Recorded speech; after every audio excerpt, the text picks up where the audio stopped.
last episode of Food for Thought with HSBC, we are making a dish which you've probably never heard of. And to teach me how to make this for Diwali, we have Chef Ranveer Brar once again. What are we making, Chef? Hello, hello, hello. And this one's extremely close to my heart. It's extremely tasty, extremely traditional, extremely nostalgic. 4 extremes in a line.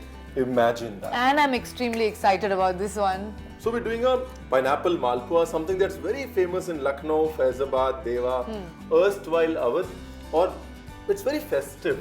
Okay. Festive in the way of expression and in the way it looks. Okay. It's like gold leaf and everything royal. Okay. I see that you've used a lot of ingredients which usually people avoid. You have maida, you have sugar.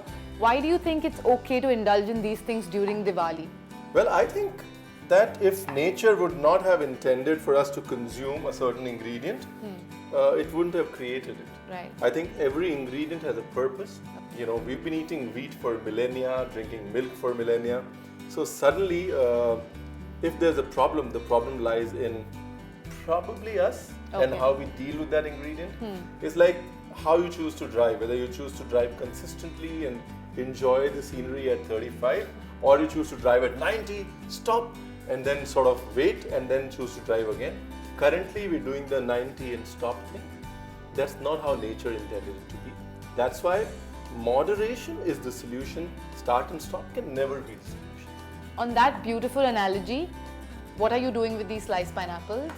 So we're going to dip them in a Malpua batter Yum. and fry them. So it's Yeah. like a stuffed Malpua with pineapple inside. This is like a desi take on some kind of pineapple upsidey cake. Yeah, or just like fried pineapple donuts, you know, that's what you would call them. Actually, pineapple donut sounds much more yummier. Chef, if not pineapple, what are the other fruits, what are the other leftover fruits which probably you don't want to eat them as is, can you use to make this dish? Apple. Sliced apple. Apple fritters, you know, Yeah. classically apple and frying Yeah. are a marriage made in heaven. Pears. Okay. Pears cook really, really well. Okay. Other than that, I think we've always been intelligent in using leftover bread for shahi tukra. Right. So there's a lot of ways you can recycle leftover stuff, especially with desserts. I think when you fry something and put it in sugar, it's a magic combination. It'll work with everything. Yeah, I mean, I hate to say it, but you're right. So just remove the core from the center. Oh, cute, you have a little cookie cutter to do that. Yeah. So again, whatever pineapple that you have left, the center, the core, all that can be chopped and added to the sugar syrup. And we have some grapes. Let's, Chop them. yeah, let's just cut them into half. This is like it's a fruitful day. Yep, it is a fruitful day, Sonal. There you go. And do you mind stirring it slowly? Yes, chef. All right. So now we're going to do the Malpua batter. Okay. Classically, you would make the batter with mawa, khoya, and a little bit of maida and dahi. Okay. Right? A lot of times we struggle with mawa, so I tell people they can use a little bit of milk powder Okay. and add it to your dahi and khoya. The idea is that you want that richness. Okay. And the milkiness. The lactic tonality. Yogurt, you would use maida, but I'm using atta, Okay. Whole wheat flour. whole wheat flour. Okay. And now the milk powder. A tad bit of baking soda. Okay.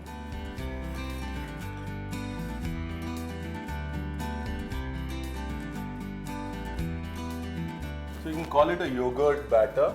Okay. इसके अंदर black pepper.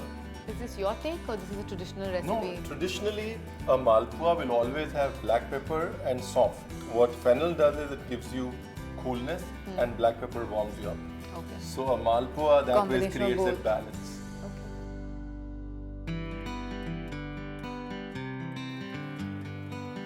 And a little bit of salt. Salt. So now we're just going to dip this, fry it, and then soak it in the syrup.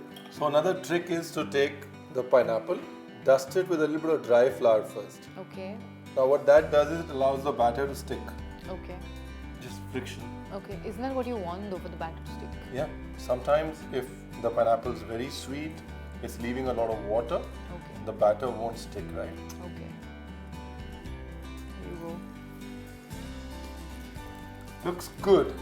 Can I turn this? Of course. So you can do a similar thing with like a jalebi batter. Dip it in that. Dip it in, Okay. so with whatever leftover jalebi batter you have, or you're lazy making jalebis, just take any fruit, just do batter fried fruit in jalebi syrup. Nice. Comes out outstanding. I think this is done, chef. It looks fantastic.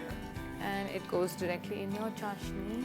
Yeah, and then we just toss the chasni over a little bit, allow it to soak. So the malpua has to be hot and the sugar syrup has to be warm.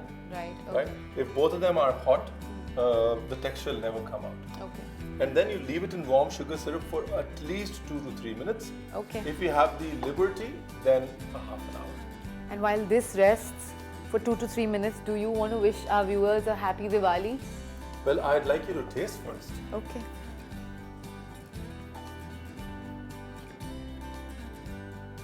Ready for a sugar rush? Absolutely. Please. And with this, we wrap up this season of Food for Thought with HSBC. Well, I hope we have given you enough reasons to celebrate Diwali traditionally. Keep your meals hot, your family around, and your malpuas hot off the pan. Take care, keep cooking. And we wish you an amazing festive season and a happy Diwali.